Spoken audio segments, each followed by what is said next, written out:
Did you know that dieting actually causes you to gain weight? When you reduce calories, your body is programmed to automatically decrease your metabolism to conserve energy. Oh, great. Another fitfluencer peddling a program or postulating on positivity with nonsense stats. At least it's not somebody with a massive following or platform. You know, the government could actually be doing even more because the reality of it is 95% of all diets fail. And as you were saying earlier, if even one diet worked, we'd all be doing it and walking around in skinny bikinis.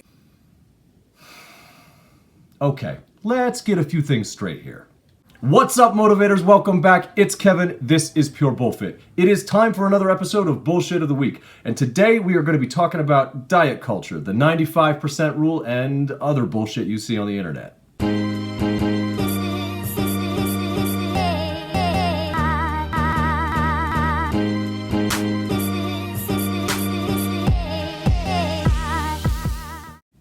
Hello there. Did you know that 95% of all diets fail? You're more likely to put the weight back on and gain even more than you are to sustain weight loss. We've all heard this before, but where does this idea come from? Well, fat activists, body positive, and healthy at any size advocates would have you believe it is the result of a robust scientific study proving once and for all that diets don't work. But is it? Well, it turns out that the study they're referencing was conducted in 1959 with only 100 participants. Those people were put on a heavily calorically restrictive diet, not taught any skills. The fact is, this study is so flawed that actual scientists involved in health and weight management are shocked to learn that we still use it as a statistic with congressional hearings, diet books, and as part of fat acceptance, healthy at any size, or other anti-diet culture organizations. It has become part of clinical lore, and there is no basis for it. It has become part of the mythology of obesity. Despite the deeply flawed study that this statistic is based on, it hasn't stopped people from the aforementioned movements from using it ad nauseum to hammer home the idea that since diets don't work, you shouldn't even try. It's all a big lie to enforce societal standards of good versus bad and sizeism. Now, that isn't to say that diet culture in this country isn't broken.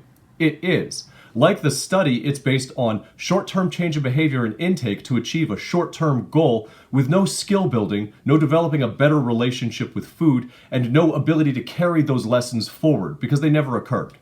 What should also be obvious is that it is the same exact thing with fat loss. If you don't continue the change in behavior, intake, capitalize on skills gained, nutritional knowledge, then you're going to put the weight back on. That should be obvious. No reasonable person should expect otherwise. Instead of promoting healthy relationships with food and skill building, we have a multi-billion-dollar industry focused on short-term solutions, short-term progress, and immediate financial gain. It's broken and is just as responsible for the obesity epidemic in this country. It has dissuaded more people than it has ever helped. If you're thinking of diet in temporary terms or something that you need to endure in the short term or something that you need a break from, then you're already headed down the wrong path. Now, as I've stated in previous videos, we all really need to work to decouple the ideas of dignity, self-worth, and beauty away from someone's health in this conversation. Because of the pressures and poor treatment that overweight and obese people have endured for no better reason than they are overweight or obese, we have really damaged and impaired our ability to have an honest and frank conversation about the risks of carrying excess body fat. Right now, things have become so convoluted and so contentious that we have people out there unironically telling others to eat whenever they're hungry, that their body instinctively knows what a healthy weight is for them, to eat intuitively. You wouldn't tell a smoker to light one up intuitively. You wouldn't tell an alcoholic to have a drink whenever he feels like a whiskey. And despite the fact that food addiction is a very real thing and hits the very same reward centers of the brain, these fake fitness gurus would have you believe that it's somehow different. Your body does not magically know what is healthy for it. You're going to crave things that are bad for you. You're going to eat things that are bad for you. You're going to do this because it is rewarding in the short term, and that's the term that your body thinks in. You're going to overeat. You're going to store those excess caloric intake as fat. That fat is going to accumulate and increase the likelihood of several life-threatening conditions. We are not at the stage where the average person has the skill set, the nutritional knowledge, to just start eating intuitively. It's not that simple, especially if that person is obese or overweight and already has acquired several bad habits. This is a dangerous thing to suggest to people who very well may have an addiction to food. Diet culture in this country is largely to blame for our outlook on a healthy relationship with food. Unfortunately, having something to blame isn't going to protect us from the consequences. So if you're serious about living a longer, better quality of life, you gotta do more than just talk about it. And being offended by the word fat isn't going to protect you from heart disease or diabetes.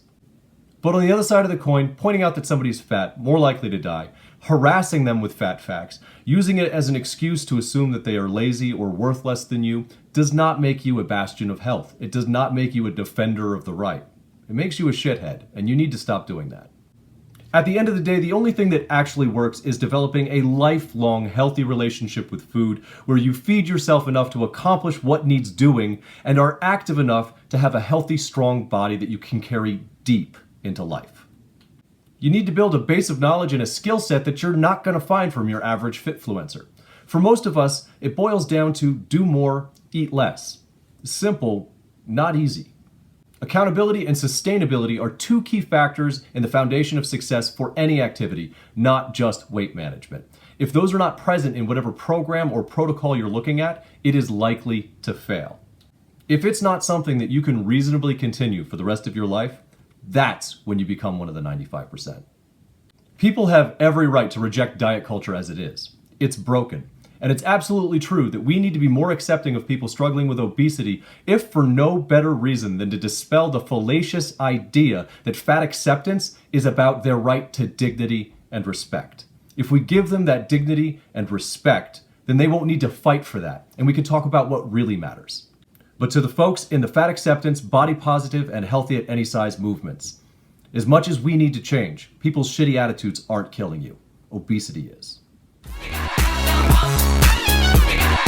Yeah, baby.